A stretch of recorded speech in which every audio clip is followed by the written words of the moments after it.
Olá, amigos e amigas ouvintes. Eu sou Helena Sampaio e falo em nome da Rebraus, a Rede Brasileira de Letramento em Saúde.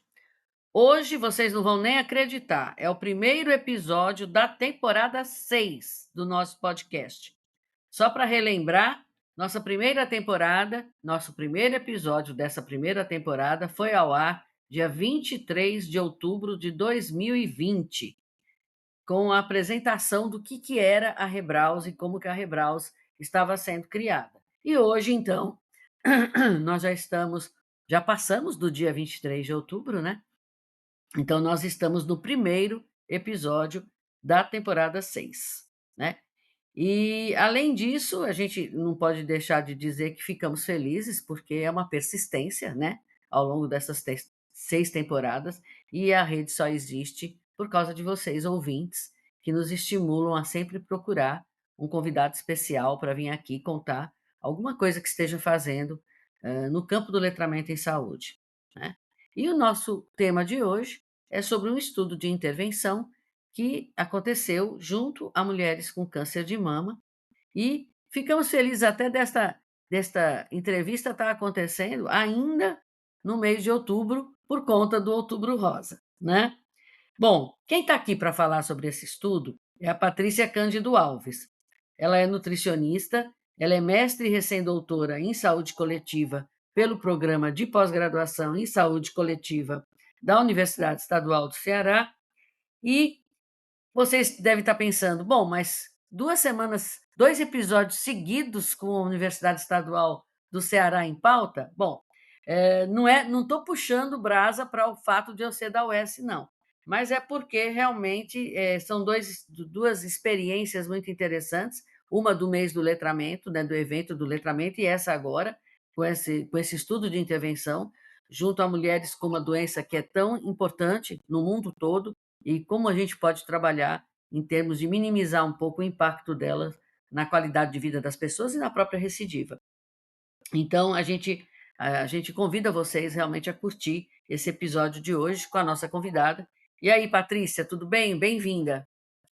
Bem, vai ser um prazer estar aqui falando um pouquinho, né, sobre esse estudo que a gente desenvolveu, sobre as mulheres aí sobreviventes de câncer de mama, né, a intervenção que a gente aplicou. Então vai ser ótimo conversar sobre isso hoje. Maravilha. Vamos começar então. E você falou mulheres sobreviventes de câncer de mama. Conta para os nossos ouvintes por que a gente usa esse termo, Patrícia, sobreviventes de câncer de mama e não simplesmente mulheres com câncer de mama? Pronto. De acordo com o INCA, né, ele coloca que as mulheres sobreviventes de câncer de mama são todo e qualquer paciente que já recebeu o diagnóstico de câncer de mama, independente da fase ali de tratamento que elas estejam, né? Então, esse termo não só para pacientes com câncer de mama, mas para todo e qualquer paciente sobrevivente de câncer, né? E no nosso estudo, nós abordamos exatamente essas pacientes. Então, nós tínhamos pacientes que tinham acabado de receber o diagnóstico, que estavam ali fazendo quimioterapia, radioterapia, e tínhamos pacientes que já tinham recebido alta, mas que faziam ali as consultas de rotina para evitar a recidiva da doença, né? Então, todas essas pacientes entram aí no grupo de sobreviventes de câncer de mama. Certo, certo. E, Patrícia, o que motivou você a fazer um estudo de intervenção com essas mulheres? Como foi falado, né, e estamos aí no Outubro Rosa, o câncer de mama, ele entra aí como uma das principais causas de mortalidade entre as mulheres. Então, é uma doença que tem uma prevalência muito alta, né, a nível de Brasil e a nível mundial também.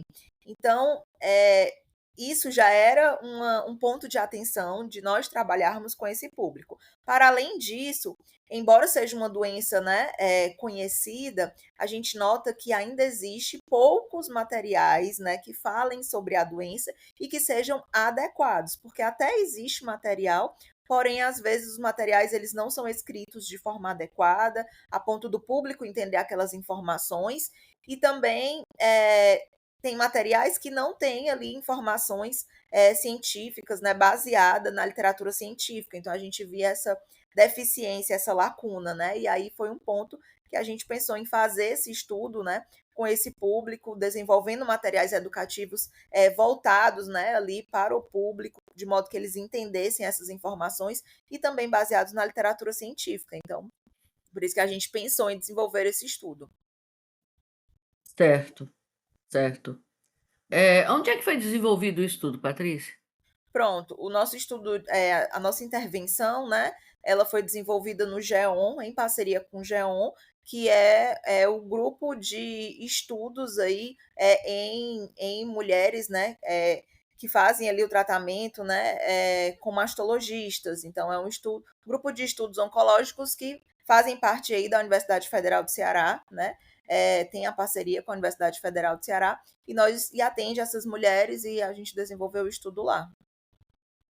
E como é que ele foi desenvolvido? Pronto. A nossa pesquisa, ela tem 2 fases, né. A primeira fase foi um estudo metodológico, em que nós primeiro desenvolvemos esse material educativo. Nosso material eram vídeos e podcasts. Então, primeiramente, nós construímos esses materiais educativos, né, esses vídeos e esses episódios de podcast. Depois, validamos esses materiais com juízes especialistas na área do letramento em saúde, e também com o público-alvo, que eram os usuários ali do SUS, e posteriormente aplicamos esses materiais educativos com essas mulheres, né? Que seria a segunda etapa, que foi o estudo de intervenção que a gente fez no GEON. Então, basicamente, ele foi dividido nesses 2 períodos, né? Na parte do estudo metodológico e na parte do estudo de intervenção. Aí, dentro do estudo metodológico, existem várias fases, né? Porque quando a gente foi construir os vídeos, a própria construção dos vídeos, existe ali a etapa de pré-produção, de produção e de pós-produção, né? No primeiro momento, a gente vai ali ver quais são as ideias iniciais, né, desse vídeo, que é a etapa ali de pré-produção, né, da construção ali do storyline, da sinopse, onde a gente vai ver quais são as ideias iniciais para a construção desse vídeo.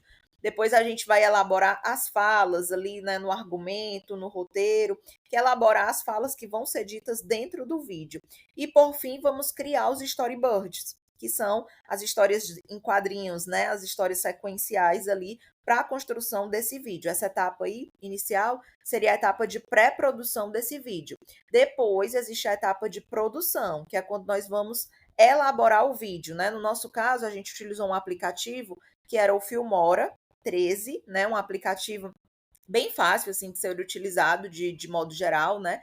É bem intuitivo, então a gente foi conseguindo montar o vídeo dentro desse aplicativo e depois a fase de pós-produção, que é quando a gente tem o vídeo propriamente dito e vamos ali fazer algumas edições, né, para a construção do vídeo final. Então o vídeo ele é dividido em todas essas fases. E no caso do podcast, a gente também passou por algumas fases. Então, primeiro nós construímos ali o roteiro do podcast, né? Todos pautados no letramento em saúde. Depois nós fizemos ali a gravação desse podcast, onde a gente utilizou um aplicativo que era o Spotify for Creators, né? E nós utilizamos esse aplicativo onde a gente fazia o desenvolvimento, a gravação, a hospedagem do podcast e também a distribuição. Ele distribuía direto para o Spotify. Então, nós fizemos toda essa construção dentro desse aplicativo e depois levamos esses episódios para os juízes especialistas, para que eles pudessem validar, e posteriormente para as mulheres sobreviventes de câncer de mama, que era o nosso público-alvo, para que elas também pudessem validar, para só então depois, com esses materiais educativos validados, é que nós fomos fazer a etapa de intervenção, né, aplicando esses materiais educativos. Certo. Quantos vídeos, Patrícia? Nós elaboramos 9 vídeos e 8 episódios de podcast. Tá. Como é o nome dos Pronto. episódios do podcast? Do podcast, né? Do podcast. Pronto, o nosso podcast ele tem o nome Alimentação Nota 10 contra o câncer de mama. Ele tá só no Spotify, Patrícia? Não, inicialmente, né, o aplicativo que a gente criou, ele distribuía automaticamente para o Spotify. Mas para além do Spotify, a gente também disponibilizou ele na Apple Podcast, no YouTube Music e no YouTube. Então, a gente consegue aí acessar em outras plataformas, né? Então a gente também disponibilizou em outras plataformas. Fica bem abrangente, né, Patrícia? Muito bom, muito bom. Uhum. Você fez então essa construção de vídeos e esses episódios de podcast. Eh, os vídeos você também liberou em algum local? Ou só as mulheres recebiam? Não, os vídeos eles também estão disponíveis no YouTube, né, então existe aí o acesso livre, né, qualquer pessoa hoje pode acessar esses vídeos e esses episódios de podcast, porque eles estão disponíveis aí nas principais plataformas. Depois você passa para a gente, né, o endereço, a gente vai colocar na descrição do episódio o Sim. acesso. Quer dizer, o podcast não precisa, que você já disse quais são as plataformas que ele está, né, mas o link para os vídeos, aí você deixa com a gente coloca na descrição do episódio, tá bom? Você falou que construiu, bom, parece que é um trabalho longo, né, porque são vídeos. Você se baseou em algum referencial teórico, além do letramento em saúde, para o conteúdo desses vídeos? Qual foi o referencial teórico principal? Pronto, tanto na elaboração dos vídeos, como a elaboração dos episódios do podcast, nós tivemos como base, né, as orientações aí, as diretrizes do Fundo Mundial de Pesquisa contra o Câncer, né? Então, o que que o fundo coloca? Então, a gente pegou ali todas aquelas diretrizes que são colocadas pelo fundo e junto com as orientações ali do letramento para que nós pudéssemos construir esses materiais educativos, tanto os vídeos quanto os episódios do podcast. Então, por exemplo, o fundo ele fala fazer a manutenção de um peso saudável, né? Então a gente abordou isso tanto no vídeo como no podcast. Consumir uma alimentação rica ali em grãos integrais, frutas, legumes, feijões, a gente também abordava isso no vídeo. Ele fala sobre limitar ali o consumo de carne processada, né? Evitar ali a carne vermelha, então a gente também abordou isso no vídeo. Limitar o consumo de álcool, reduzir as bebidas açucaradas. Fala também da questão de evitar o uso ali de suplementos, né? Tendo como base na sua alimentação apenas a dieta mesmo, né? Convencional. Então foram alguns assuntos ali que a gente tinha nos vídeos e nos podcasts. Então a gente pegou todas essas recomendações de um modo geral e elaboramos esses 9 vídeos e esses 8 episódios de podcast. Certo. Bom, trabalho grande, com certeza tem dificuldade no meio, né? Quais foram as principais dificuldades que você encontrou nessa fase? Bom, na fase de elaboração dos materiais educativos, como nós tínhamos ali, era uma linguagem, né, técnica, vamos dizer assim, para nós elaborarmos o material para os usuários do SUS. E como coloca o letramento em saúde, nós precisamos utilizar palavras simples, evitar os termos técnicos, frases curtas, né, aí de até 15 palavras nas frases, uso da voz ativa, então essa era a nossa maior dificuldade. Como nós somos profissionais de saúde, então automaticamente nós utilizamos muitos termos técnicos, né? Então, fazer a elaboração dessa linguagem mais simples, traduzir, né, algo que é um conceito mais técnico em uma linguagem mais simples, foi a nossa principal dificuldade, assim, de traduzir essas mensagens para que o público conseguisse entender de fato o que a gente queria falar, né? E é o que a gente vê muito, né? Tem muito material educativo, mas muitas vezes os materiais utilizam palavras rebuscadas que fazem com que o público não entenda aquela mensagem, né? Então é nosso principal desafio aí enquanto profissional de saúde, né? Traduzir aquela mensagem de modo que alcance ali todas as pessoas e que as pessoas consigam entender, acessar, né? E aí tomar suas decisões ali no dia a dia para fazer o gerenciamento da sua saúde. Então, com certeza, essa foi a principal dificuldade. Eu imagino. A gente, por mais que a gente saiba das técnicas de letramento, e mesmo quando não sabemos, a gente aprende que tem que falar de uma forma mais próxima, né, do usuário, mas é muito difícil, porque nós temos uma formação, e aí você às vezes fala difícil, mesmo que não use o termo técnico, você acaba falando bonito, vamos dizer bonito entre aspas, né? É um bonito para meio acadêmico, né? Meio de profissionais de saúde de nível superior. E esse bonito, ele é feio, né? Para a população, porque não diz nada para eles, né? Não chega no coração, não chega na prática, não chega em canto nenhum. E a gente precisa se policiar muito para isso, né? Eu acho que para nós que somos da área da saúde, é, o, o surgimento do letramento em saúde, ele nos ajudou a balizar um pouquinho melhor, né, o nosso discurso. E a gente parou de errar tanto na abordagem das pessoas e o processo de comunicação acaba que ficou um pouco mais fluido, né. Então você pelo menos hoje, mesmo que a pessoa às vezes tenha uma certa dificuldade de melhorar essa comunicação, a gente já conseguiu, né, ter uma, vamos dizer assim, uma facilidade maior, porque tem os princípios, né? Tem os fundamentos, tem as regras, tem as diretrizes. Então a gente termina seguindo por elas e acaba melhorando o nosso discurso, consequentemente melhora a comunicação, né, Patrícia? Perfeito, é exatamente isso. E aí a gente vai se policiando e aprendendo a falar ali na língua que o paciente entenda, né? Porque senão o nosso, o nosso aprendizado, a nossa efetividade ali não adianta de nada se a gente não faz se entender pelo paciente, né? Se o paciente não consegue entender ali as nossas orientações, a nossa mensagem, né? Ele não vai conseguir colocar em prática nada do que a gente está passando. Isso, isso. E, Patrícia, me diz uma coisa, você falou da dificuldade de nem estava pensando em perguntar isso, mas vou perguntar. Você estava falando das dificuldades da elaboração do material exatamente para essa adequação, né. Você teve alguma dificuldade? Conta pra gente, que é bom para quem vai fazer estudo de validação, como é que é a relação no estudo desse tipo com usuários e com juízes? Quais são as dificuldades? Ou não tem dificuldade nenhuma, é tudo tranquilo para fazer? Não, também tiveram, outras dificuldades, né. Acho que em relação aos juízes, a resposta o tempo de resposta dos juízes, né, então, quando a gente manda ali o material para que os juízes pudessem avaliar, às vezes eles demoravam, né, um pouco para dar esse retorno para a gente, né, então a gente também eram 9 vídeos e 8 episódios de podcast, né, então também levava um tempo para se avaliar esse material com calma, né. Então, acho que a principal dificuldade foi essa demora dos juízes, muitas vezes, nos retornar, né, a tempo. E isso acaba levando mais tempo do estudo, né? Às vezes a gente elabora ali um material e não, isso aqui a gente vai conseguir em um mês, sei lá, em 2 semanas, mas não é bem assim, porque às vezes os juízes eles demoram bastante para responder. E como a gente precisa ali de um número mínimo de juízes, a gente acaba demorando um pouco mais nesse processo, né? E em relação aos usuários, nessa etapa de validação, nós não tivemos muitas dificuldades, assim, de um modo geral, né?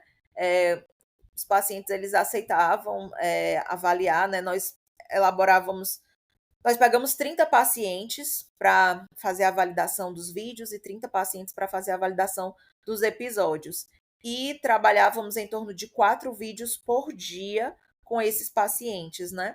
Então, também, como eram 9 vídeos, né? E para que todos pudessem avaliar também, foi talvez até atingir esse número, foi quando a gente teve maior dificuldade. Mas, de um modo geral, os pacientes aceitavam participar, gostavam de participar, a gente teve uma boa relação com esses pacientes nessa etapa aí de validação com o público-alvo.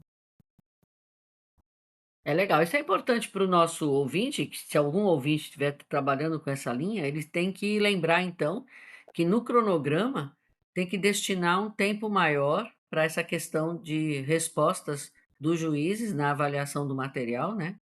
Eu acho que é uma coisa importante, a gente às vezes realmente subestima o tempo necessário. Os juízes são muito ocupados, então não adianta você achar que eles vão devolver o material dessa quantidade aí em uma semana, não vão, né.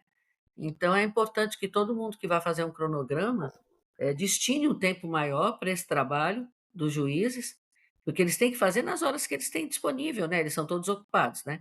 E assim, a essa estratégia que você usou também de diminuir o número de de materiais para que o público-alvo avaliasse, também é uma outra estratégia importante para os nossos ouvintes, prestarem atenção, porque, o material é grande, então se você dividir, demora mais para você conseguir atingir todas as pessoas que você quer na avaliação dos vídeos e podcasts, mas acaba que fica mais, vamos dizer, mais fidedigno, né, o resultado, porque a pessoa não se cansa tanto e ela realmente não anota uma alternativa só para se livrar, ela anota porque ela realmente está refletindo sobre aquilo, né. Então é uma estratégia interessante quando você tiver materiais em grande quantidade ou materiais longos, essa sua estratégia de partir o número de materiais para exposição naquele dia fica melhor, né. Mas seus materiais eram longos?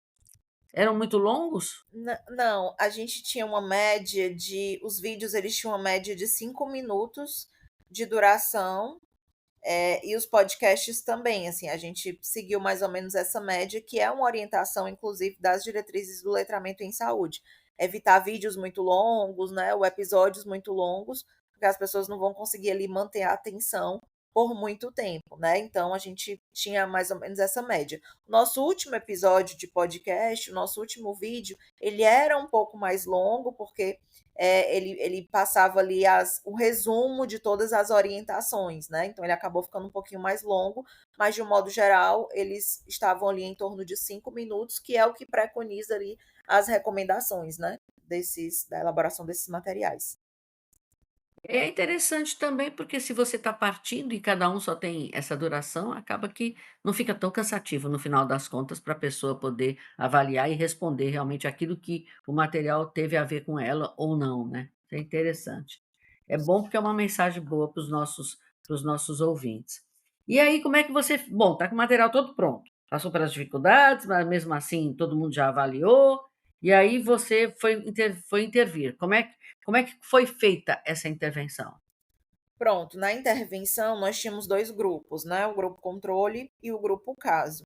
E aí nós fazíamos a primeira consulta com todas as pacientes, onde, fazíamos ali a avaliação completa dela, dos dados socioeconômicos, aplicávamos o questionário para avaliar o letramento em saúde, e o grupo controle, nós fazíamos apenas essa primeira consulta, e aí, dávamos ali as orientações básicas de acordo com o protocolo do GEON, né, sobre alimentação saudável, e fazíamos uma consulta de retorno depois de 3 meses, sem nenhum contato interconsulta, né? Então, nós avaliávamos essa paciente só 3 meses depois, onde a gente avaliava novamente o letramento em saúde por meio desse mesmo questionário que nós utilizamos. Já o grupo intervenção, a gente fazia a primeira consulta, e aí, a cada mês, esses pacientes voltavam, né? Então, tinha uma consulta ali mensal para que nós avaliássemos esses pacientes novamente, né, durante 3 meses. Então, enquanto o grupo controle ele não tinha essas consultas mensais, só a última consulta, né, após 3 meses, o grupo intervenção ele tinha consultas mensais. E para além disso, nós enviávamos os materiais educativos, né, para o grupo intervenção, que eram os vídeos e os podcasts, em escalas assim semanais. Então, na primeira semana nós enviávamos os 3 primeiros vídeos, na segunda semana mais 3 vídeos, na terceira semana mais 3 vídeos. Quando acabavam os vídeos, a gente começava a enviar os episódios de podcast. E estávamos ali sempre falando com esses pacientes. Então, pelo menos a cada 15 dias, né, a gente falava com os pacientes via WhatsApp, né, uma vez que era critério de inclusão os pacientes terem acesso à internet e terem um aplicativo ali com o WhatsApp, porque era a forma como a gente se comunicava com os pacientes, e nós falávamos com os pacientes perguntando quais eram as principais dificuldades, né, que eles estavam tendo, incentivando o acesso aos vídeos e aos episódios de podcast, né? Então a gente meio que criava esse relacionamento com os pacientes, né? Sempre ali mandando os materiais educativos, perguntando como é que estavam, se eles estavam tendo dificuldades em acesso, né? E estimulando para que eles acessassem esses materiais. E aí, ao fim dos 3 meses, nós fazíamos a última consulta de retorno, onde a gente avaliava novamente o letramento em saúde desses pacientes também, com a aplicação do instrumento. Certo. E qual foi o instrumento que vocês usaram para letramento em saúde? Nós utilizamos o HLQ, que é um instrumento que ele foi validado aqui no Brasil, né, para avaliação desse letramento em saúde, onde ele tem ali cerca de 44 perguntas divididas em 2 partes, onde ele vai perguntar, como é o acesso às informações de saúde para o paciente, e ele tem as respostas, elas são numa escala Likert, onde o paciente vai responder, né? Se concorda ou se não concorda com aquilo, né? De uma escala de 1 a 4 e na segunda parte, numa escala de 1 a 5. Então, acessar serviços de saúde, aí ele vai me responder se isso é sempre fácil, se isso é sempre difícil, né? Se isso é geralmente fácil, geralmente difícil, ou nem fácil nem difícil, né? Então ele vai me respondendo isso. E aí tem várias perguntas sobre o acesso, sobre a rede de apoio desses pacientes, se ele tem, se eles não têm, né? Como é que eles se sentem quando eles estão doentes, se as pessoas ao redor entendem o que eles estão passando ou não. Então são perguntas nesse sentido, né? Certo. Eu vou até colocar aqui na descrição do episódio também, Patrícia, nós temos no início da nossa primeira temporada lá, nós temos uma descrição de instrumentos.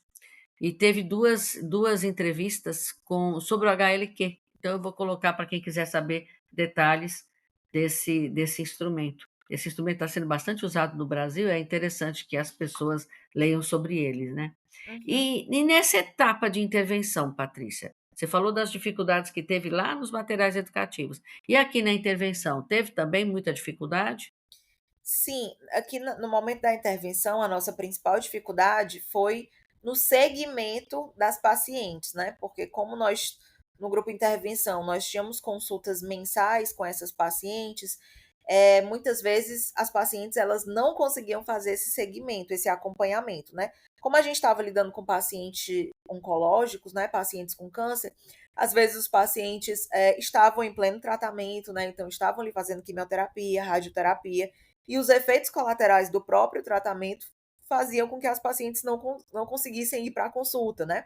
Às vezes não estava se sentindo bem, às vezes estava ali com náusea, enjoo, enfim, e aí não conseguia comparecer à consulta. É, Além disso, também tinham as dificuldades financeiras, né, que elas relatavam. Então, como as pacientes elas tinham que vir durante 3 meses, todo mês, para as consultas, comparecer, às vezes elas não tinham condições de ir, né, por conta das próprias dificuldades financeiras, moravam longe, né, tinham dinheiro do transporte e tudo. Então, esse segmento, né, foi a nossa principal dificuldade. Tanto que no início a gente pensou, né, fez um cálculo amostral bem maior, né, e por conta do tempo, a gente acabou não conseguindo a nossa amostra inicial, né, que a gente tinha planejado, por conta desse segmento, né, que foi realmente difícil. Quando a gente trata de estudo de intervenção, existem várias coisas aí, né, vários obstáculos que acabam afetando, né, então essa questão do segmento das pacientes foi uma das nossas principais dificuldades. Imagino, imagino. E a participação delas nessa primeira consulta que você diz, era muito longa a entrevista? Sim, nós tínhamos um questionário bem longo, porque nosso estudo ele faz parte de um estudo maior, que é intitulado Programa VIP, aí, né? Que é justamente a intervenção com materiais educativos, né? Vídeos, episódios de podcast, onde abrange várias questões ali para além do letramento. Então, a gente tinha um questionário bem amplo, onde nós avaliávamos o consumo alimentar das pacientes, onde a gente utilizava o questionário de frequência alimentar, que ele aborda ali 114 alimentos, né? Então, ele realmente é um questionário muito grande. Além do HLQ, que ele avaliou o letramento em saúde, a gente também avaliou o letramento alimentar dessas pacientes por meio de outra ferramenta que é o NLIT, que ela tem em torno ali de 55 perguntas, onde a gente avalia o conhecimento das pacientes em relação aos grupos alimentares, aos macronutrientes, aos cálculos em relação ao rótulo, né? As imagens, se elas conseguem diferir ali qual alimento é mais saudável. Por exemplo, entre um suco natural e um suco de caixinha, algo do tipo, né? Enfim. E aí a gente também fazia parte da antropometria, né? Que a gente avaliava o peso, altura para ver o IMC, circunferência da cintura, circunferência do quadril. Então, eram muitos questionários. Então, a gente passava em torno de 1 hora com a paciente. E dependendo do letramento da paciente, porque às vezes a paciente ela tinha um pouco mais de dificuldade, né? De responder ali, de falar. Então, isso podia ser mais rápido ou mais lento, mas era uma média ali de 50 minutos para a aplicação de cada questionário.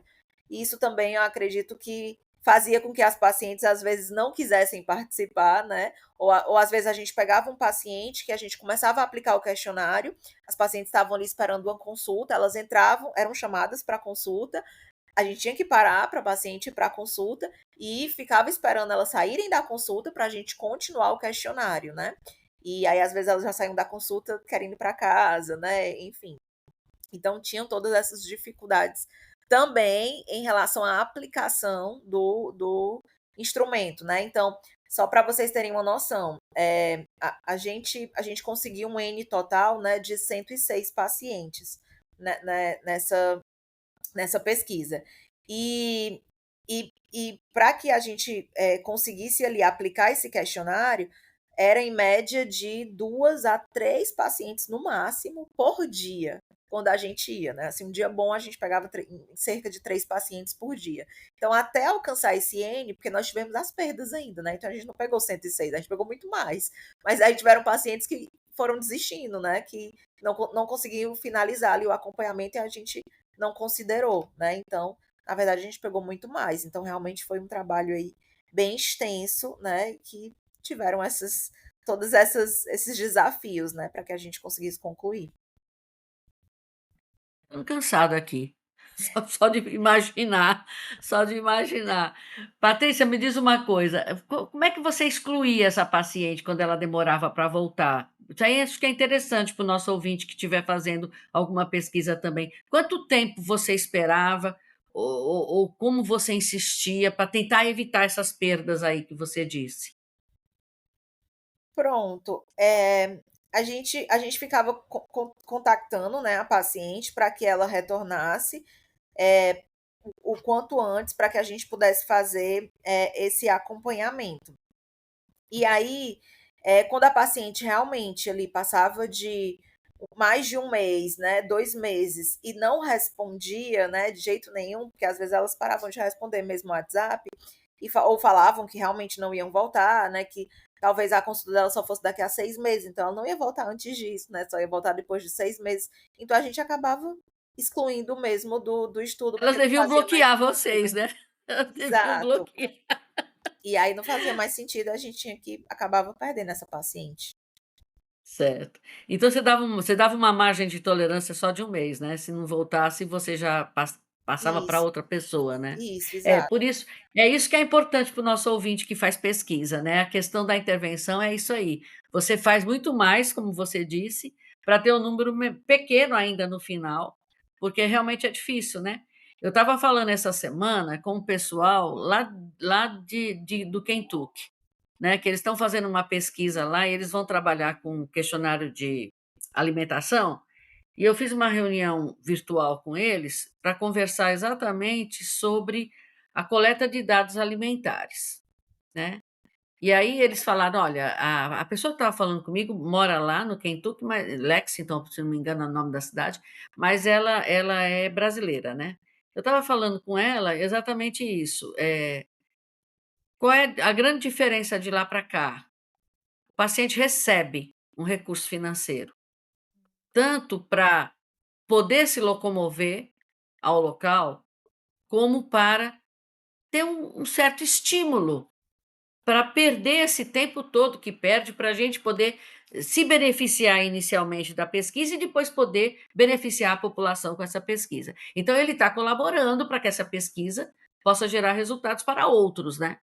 Então lá a praxe, pelo menos quando as pesquisas são financiadas, entra de rotina o gasto com a remuneração do participante, né, que não é uma coisa que a gente faça aqui, né. A gente no máximo aqui, a gente às vezes consegue um recurso financeiro, eu me lembro que há muito tempo atrás eu tive uma pesquisa financiada do PPSUS, e a gente conseguiu recurso para pagar o ônibus desses pacientes. Então eles iam para vir eram ações educativas semanais, né, presenciais, então eles vinham, durante 8 semanas a gente pagava o transporte público para eles virem para essas aulas, né, dessas 8 semanas, e depois acabava, lógico. Mas aí é muito difícil, isso aí em geral é um dos recursos que é cortado quando você coloca no projeto de pesquisa, né. E ainda se discute muito aqui no Brasil a questão ética também, se isso aí é ético ou não, mas lá eles trabalham assim de rotina. Então, eu estava conversando com a pesquisadora e ela estava dizendo para mim: olha, nós vamos diminuir o contato, porque se eu pedir para ele vir 2 vezes, eu vou ter que pagar 2 vezes, porque eu pago, nós pagamos aqui. Então, eu falei para ela que ela ia ter que tentar explicar para o paciente que ele ia passar, como você disse aí, mais de 1 hora para responder, porque questionário de frequência alimentar não é um questionário fácil de responder, né? Ele é comprido. Não é só questão dele ter muitos alimentos, é a questão da forma como você obtém a informação, né? Que ele tem que parar para pensar e dizer para você como é que ele come, quanto que ele come, né? Então, principalmente se for um questionário de frequência que seja quantitativo, né? Então, eu falei para ela que ela tem que avisar o paciente. Ela vai ter que avisar que vai passar 1 hora e meia, pelo menos, para fazer tudo, né? E aí ver se o paciente realmente concorda. Mas, em geral, lá ela me disse que mesmo quando eles ficam com o paciente por mais de 1 hora, como eles são remunerados, eles não costumam reclamar desse aspecto da demora, eles ficam mesmo, eles reservam o tempo para ficar ali, né. Provavelmente não vai ter como você teve aí, está na sala de espera, a paciente é chamada para consulta, não. Quando ele estiver ali, ele vai estar dedicado àquilo, ele vai receber por aquilo, e ele vai estar dedicado totalmente àquela entrevista. Então são situações diferentes de país para país, né. Então você falou agora, a questão do questionário longo, a questão dela ser chamada, a questão do dinheiro para voltar, né, a questão do próprio cansaço de ficar toda hora respondendo coisas, né. Então, qual é o estímulo que ela tem? Só a necessidade de se doar, a necessidade de colaborar com outros, porque quem vai se beneficiar são outras pessoas que virão depois dela, né, muitas vezes, né. Muitas vezes ela mesma não se beneficia ainda, né. Com esse material educativo não, porque como você distribui imediatamente, ela acaba se beneficiando também, porque ela já vai recebendo essas informações sob a forma de vídeos ou de podcast. Mas assim, é difícil para as pessoas, estão cansadas, não têm recurso financeiro suficiente, não é fácil não. E eu entendo perfeitamente quando elas enjoam e não querem mais participar, ou quando elas saem de uma consulta médica e aí elas pensam: "Agora eu vou para casa, vou fazer meu almoço", sei lá, ou qualquer outra atividade, eu vou voltar para o meu trabalho, e aí está ali a pesquisadora esperando para continuar mais metade do tempo com ela. Então eu acredito que realmente foi uma dificuldade grande, né. Eu acho que isso é interessante para os nossos ouvintes também perceberem, e assim, tentar ver estratégias, né, para motivar as pessoas, né. E assim, motivar que eu diga de vontade mesmo, porque a parte financeira, se você não puder colaborar para eles virem, eles não vão poder vir. Se eles não têm o dinheiro do transporte, como é que eles vêm? Não vêm, né. Então, muitas vezes, talvez, elaborar protocolos que não necessitem da presença, né. São coisas que a gente precisa amadurecer muito nas pesquisas. O que que eu posso fazer de uma intervenção que possa ser virtual?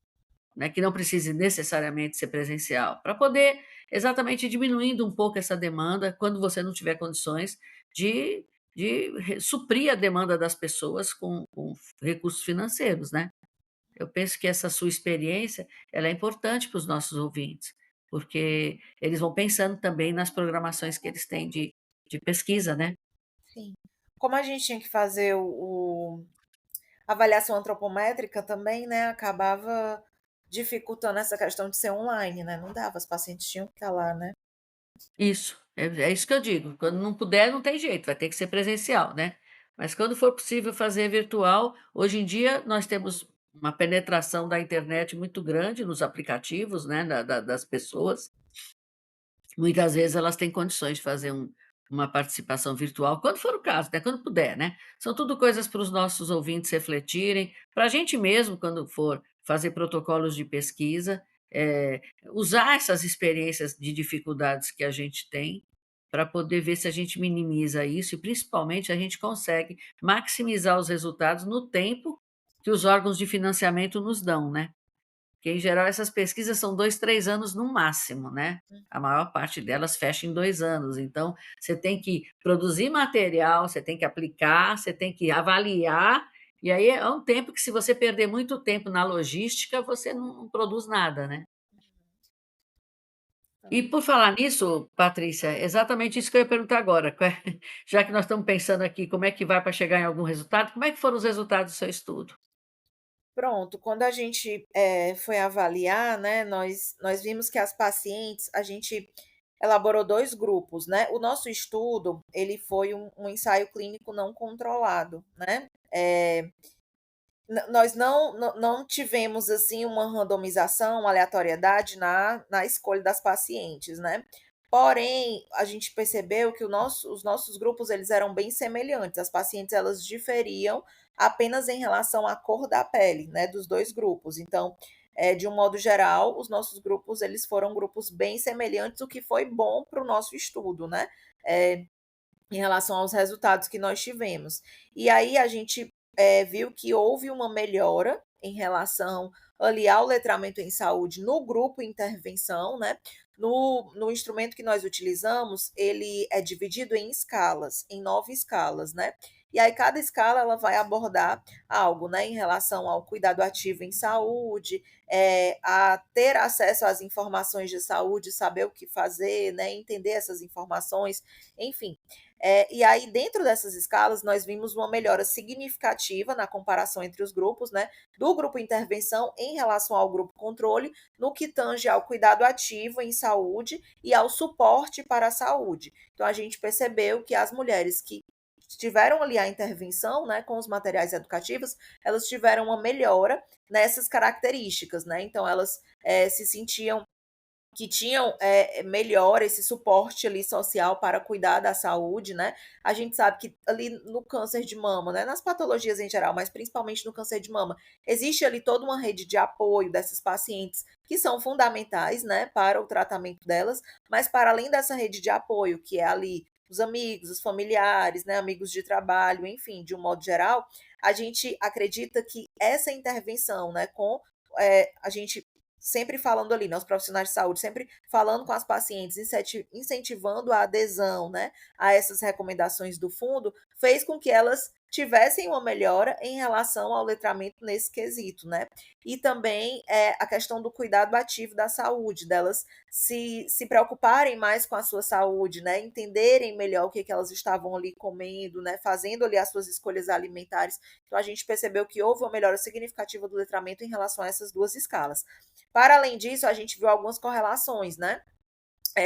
Pacientes que tinham maior escolaridade, né, também tinham melhora, né, ali do letramento em saúde, o que a gente já vê aí na literatura, né, que é muito claro essa questão da escolaridade, e também maior renda. Pacientes que tinham maior renda também tinham melhor letramento em saúde, porque impacta em todas essas questões sociais, né. A gente também percebeu que pacientes mais velhas, né, ali acima de 54 anos, elas tinham um pior letramento em saúde, né, então, uma maior dificuldade no acesso a essas informações, então esses foram os nossos principais resultados. É. E é interessante, porque se você percebe realmente que mesmo num material educativo pautado no letramento em saúde, ainda assim existe a dificuldade das mais idosas, é importante que é um alerta para a gente, que como é que nós vamos trabalhar então os materiais para ter uma maior penetração para as idosas, né? Isso é importante. E não é nem muito idosa, né? Porque nem é categorizada como idosa, é acima de 54, né? Como Isso. você E é disse. um principal público, né, assim, se a gente pensar, esses pacientes com idade mais avançada, vamos colocar, né, são os pacientes onde começam a aparecer ali as doenças crônicas, né. Então é o principal público que a gente vai encontrar aí nos hospitais, nos sistemas de saúde, né, então é o público que a gente vai atender, né, e aí que a nossa linguagem tem que ser adequada para que essas pessoas entendam as orientações, né, consigam ali aplicar essas orientações no seu dia a dia, né, então é fundamental que elas entendam essas orientações, entendam esses materiais, enfim, né. É. E eu acho que até para o nosso ouvinte também é interessante pensar, quer dizer, se você vai fazer um material educativo, não adianta a gente fazer só ele pelo que você está contando, né, não adianta fazer um material só pautado no letramento em saúde, a gente tem que fazer o material e avaliar com pessoas idosas e não idosas, né, por exemplo, né, com pessoas com melhor condição financeira e pior condição financeira, porque se são coisas que interferem, de repente o teu material educativo ele precisa se adequar um pouco mais ainda, quer dizer, ele vai seguir os fundamentos do letramento em saúde, mas ele vai ter uma conotação específica de acordo com a faixa etária, né? Por isso que o processo de validação acaba se tornando importante em relação a essas questões, para que você realmente produza o melhor possível, né? E levando isso em consideração. De repente, ele é um material letrado em saúde, é um material muito bem feito, ele é muito bom para quem não tem 60 anos, para quem tem 60 anos, ainda ficam coisas para ajeitar. Isso é importante, é um alerta importante da tua pesquisa, né? Uhum, perfeito. Muito bom, Patrícia, muito bom.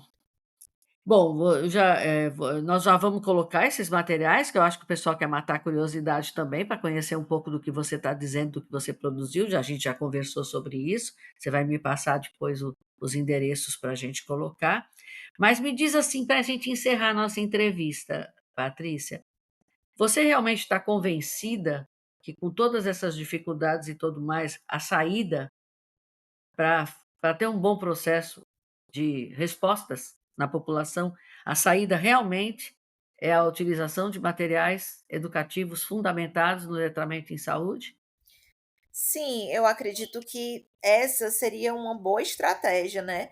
Esses materiais, não é puxando sardinha para os meus materiais, mas assim, os materiais educativos de um modo geral, né, eu acho que nós como profissionais de saúde, a gente tem que se atentar para elaborar esses materiais como uma estratégia de educação, pode ser de baixo custo, né, que pode ser utilizada ali nas salas de espera, né, para fazer a conscientização desses pacientes, para tornar ali as instituições letradas em saúde, né, com esses materiais adequados.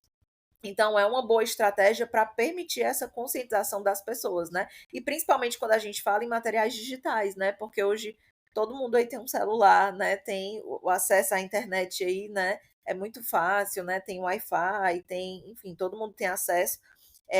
A grande parte das pessoas, né, tem acesso a esses dispositivos móveis que têm acesso à internet.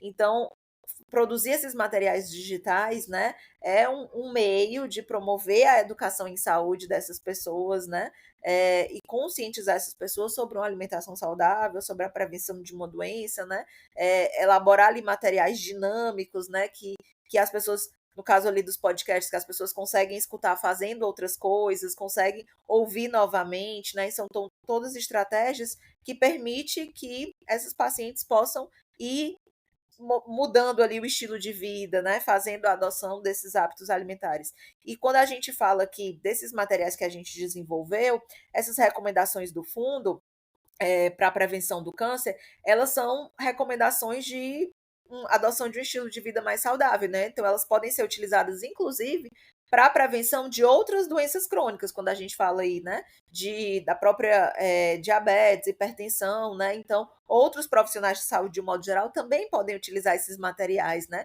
como uma forma aí de promover cada vez mais um estilo de vida mais saudável, né, uma alimentação saudável de um modo geral.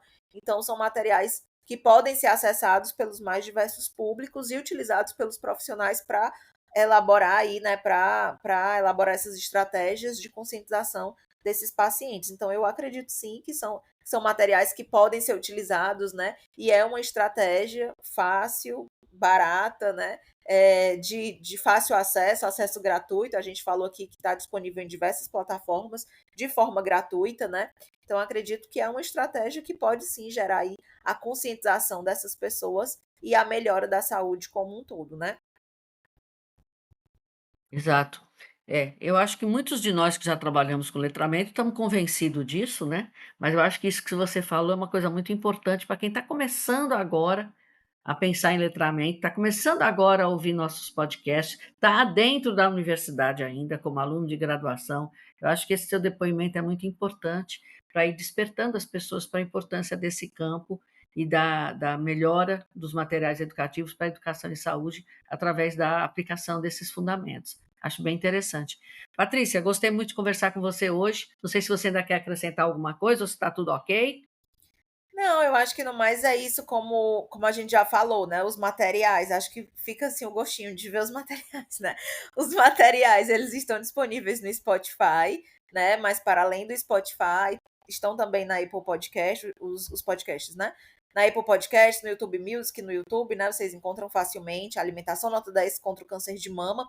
E também os vídeos estão disponíveis no YouTube, né? Programa Alimentação Nota 10 contra o câncer de mama.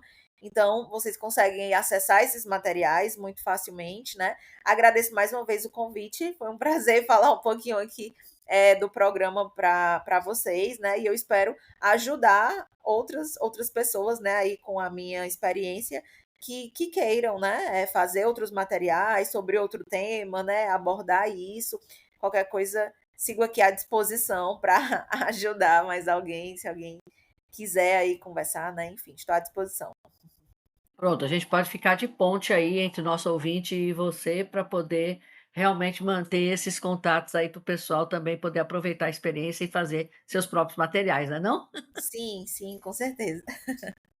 Então tá bom, Patrícia. Patrícia, muitíssimo obrigada, viu, mais uma vez. E agradecemos, logicamente, nossos ouvintes, porque, como nós dissemos no início do episódio hoje, vocês estão aqui como responsáveis pelas nossas 6 temporadas, a sexta que está começando agora. Agradeço seu tempo e ficamos aqui aguardando todo mundo para o próximo episódio. Tchau, tchau, viu, Patrícia? Tchau, Obrigadão. tchau, tchau.